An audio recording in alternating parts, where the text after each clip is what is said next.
Hello और स्वागत है आज के इस कमाल के ब्रेकडाउन में। आज हम उस तबाही की बात करने वाले हैं जो कोलकाता नाइट राइडर्स ने 2026 आईपीएल के मैच 51 में मचाई। अरुण जेटली स्टेडियम में दिल्ली कैपिटल्स को जिस तरह से केकेआर ने पूरी तरह से क्रश किया है ना, मतलब देखकर मजा ही आ गया। तो चलिए बिना किसी देरी के सीधे पॉइंट पर आते हैं और इस पूरे डोमिनेशन को समझते हैं। आप जरा इस नंबर पर ध्यान दीजिए, 34। T20 क्रिकेट में 34 बॉल्स बाकी रहते हुए चेस कंप्लीट कर लेना, मतलब समझ रहे हैं आप, ये कोई आम जीत नहीं थी। ये केकेआर की तरफ से एक बहुत बड़ा स्टेटमेंट था, एकदम क्लिनिकल। 8 विकेट से ऐसी धुआंधार जीत जो सामने वाली टीम का पूरा कॉन्फिडेंस हिला दे। और इस फैंटास्टिक परफॉर्मेंस के पीछे दो सबसे बड़े हीरोज थे। एक तरफ थी फिन एलन की वो एक्सप्लोसिव एब्सोल्यूट फियरलेस बैटिंग और दूसरी तरफ थी वरुण चक्रवर्ती की घूमती हुई गेंदें जिसने मैच को पलट कर रख दिया। चलिए देखते हैं कि ये सब एक्चुअली में हुआ कैसे। तो चलिए स्टोरी के पहले हिस्से से स्टार्ट करते हैं। दिस सेटअप, टॉस होता है, केकेआर जीतती है और अरुण जेटली स्टेडियम की इस थोड़ी स्टिकी और ट्रिकी पिच पर पहले बॉलिंग करने का उनका फैसला कितना स्पॉट ऑन था, ये आगे समझ आएगा। दिल्ली ने जैसे ही शुरुआत की, ऐसा लगा जैसे बैटर्स पिच पर बुरी तरह स्ट्रगल कर रहे हैं। मोमेंटम मिल ही नहीं रहा था। हालांकि पाथुम ने संका ने थोड़ी उम्मीद जरूर जगाई। उन्होंने बॉल को जबरदस्त टाइम किया और सिर्फ 29 बॉल्स में अपनी 50 पूरी कर ली। पर सच बताएं, इस हाई स्कोरिंग ग्राउंड पर सिर्फ एक एंड से रन आना बिल्कुल काफी नहीं था। और अब आता है इस मैच का सबसे बड़ा टर्निंग पॉइंट। जरा वरुण चक्रवर्ती के इन फिगर्स को देखिए। 4 ओवर, सिर्फ 18 रन्स और 2 विकेट्स। उनका ये स्पेल लिटरली मैच टर्निंग था। जिस तरह का कंट्रोल उन्होंने दिखाया, उसने इस गेम को पूरी तरह से केकेआर के हक में पलट कर रख दिया।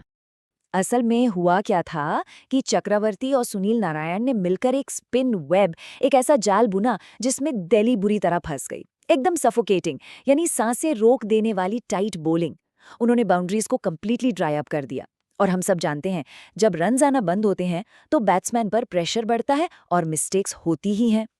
और ये प्रेशर हमें डेथ ओवर्स के इस इंटेंस ड्रामा में साफ दिखा। आशुतोष शर्मा स्ट्राइक पर थे और उन्होंने थक कर चक्रवर्ती पर अटैक बोल दिया। पहली बॉल पर सीधा छक्का, फिर चौका, फिर एक और चौका। लेकिन वरुण ने अपना कंपोजर नहीं खोया। चौथी ही बॉल पर उन्होंने सीधा विकेट निकालकर अपना रिवेंज ले लिया और ग्राउंड में सन्नाटा छा गया। इस सफोकेटिंग बॉलिंग का नतीजा ये निकला कि दिल्ली 20 ओवर्स के बाद महज 142 पर अटक गई और उनके 8 विकेट गिर चुके थे। अगर इस ग्राउंड की फास्ट आउटफील्ड को देखें तो ये स्कोर आराम से 30 रन शॉर्ट लग रहा था। केकेआर के स्पिनर्स ने अपना मकसद परफेक्टली पूरा कर लिया था। अब स्पिन के उस मास्टर क्लास के बाद नैरेटिव शिफ्ट होता है दूसरे फेज की तरफ। सर्जिकल रिस्ट्रिक्शन अपनी जगह है, लेकिन अब बारी थी केकेआर की शेर एक्सप्लोसिव पावर की, यानी पावर प्ले में सीधा हमला। 22 ये सिर्फ एक नंबर नहीं है, ये फिन एलन के तूफान की स्पीड है। एलन ने बॉल 1 से ही बॉलर्स पर ऐसा ब्रूटल अटैक लॉन्च किया कि क्या ही बताएं। उन्होंने अपना मेडन टाटा आईपीएल 50 सिर्फ और सिर्फ 22 गेंदों में स्मैश कर दिया। गेम वहीं खत्म हो गया था। और दूसरे एंड पर कैमरन ग्रीन भी कहां पीछे रहने वाले थे। इन दोनों ने मिलकर चाहे पेस हो या स्पिन, हर बॉलर को स्टैंड्स में भेजा। एक प्रेशर वाले रन चेस को इन दोनों ने बिल्कुल एक कैजुअल संडे प्रैक्टिस सेशन बनाकर रख दिया। दिल्ली के बॉलर्स के पास इस मारधाड़ का कोई जवाब नहीं था। अगर आप इन दोनों इनिंग्स को कंपेयर करें तो कॉन्ट्रास्ट एकदम स्टार्क और क्लियरली विजिबल है। एक तरफ दिल्ली जो पूरे 20 ओवर तक एक स्टिकी पिच पर स्ट्रगल करती रही और दूसरी तरफ केकेआर जिन्होंने इस पिच पर बैटिंग को इतना इजी बना दिया कि बिना पसीना बहाए सिर्फ 14.2 ओवर्स में ही टारगेट चेस कर लिया, एकदम एफर्टलेस। चलिए अब इस मैसिव डोमिनेशन के आफ्टरमैथ पर आते हैं। मैच 51 की इस ब्रूटल जीत का आगे के 2026 आईपीएल सीजन पर क्या असर पड़ने वाला है, जरा उस पर ध्यान देते हैं। टॉप परफॉर्मर्स की बात करें तो किसी को कोई डाउट होना ही नहीं चाहिए। फिन एलन को गेम को शुरुआत में ही पूरी तरह से किल करने के लिए well deserved player of the match मिला। लेकिन यहाँ वरुण चक्रवर्ती को एक बहुत बड़ा शाउट आउट देना पड़ेगा। जैसा हमने देखा, उनके उस 2 for 18 वाले स्पेल ने ही इस आसान जीत का बेस सेट किया था।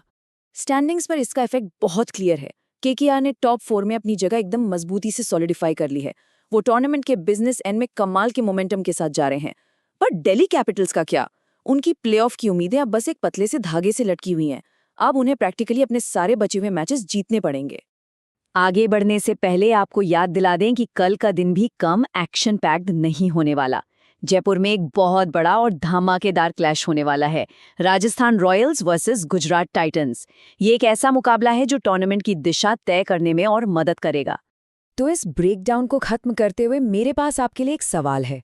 आज केकेआर ने जिस तरह की फ्लॉलेस और क्लिनिकल परफॉर्मेंस दिखाई है, क्या आपको लगता है कि ये उन्हें वो ज़रूरी मोमेंटम देगा जिससे वो इस साल सीधा आगे बढ़कर 2026 की आईपीएल ट्रॉफी उठा सकें? इस पर सोचिएगा ज़रूर, और इस मज़ेदार विश्लेषण में हमारे साथ जुड़ने के लिए आपका बहुत बहुत शुक्रिया।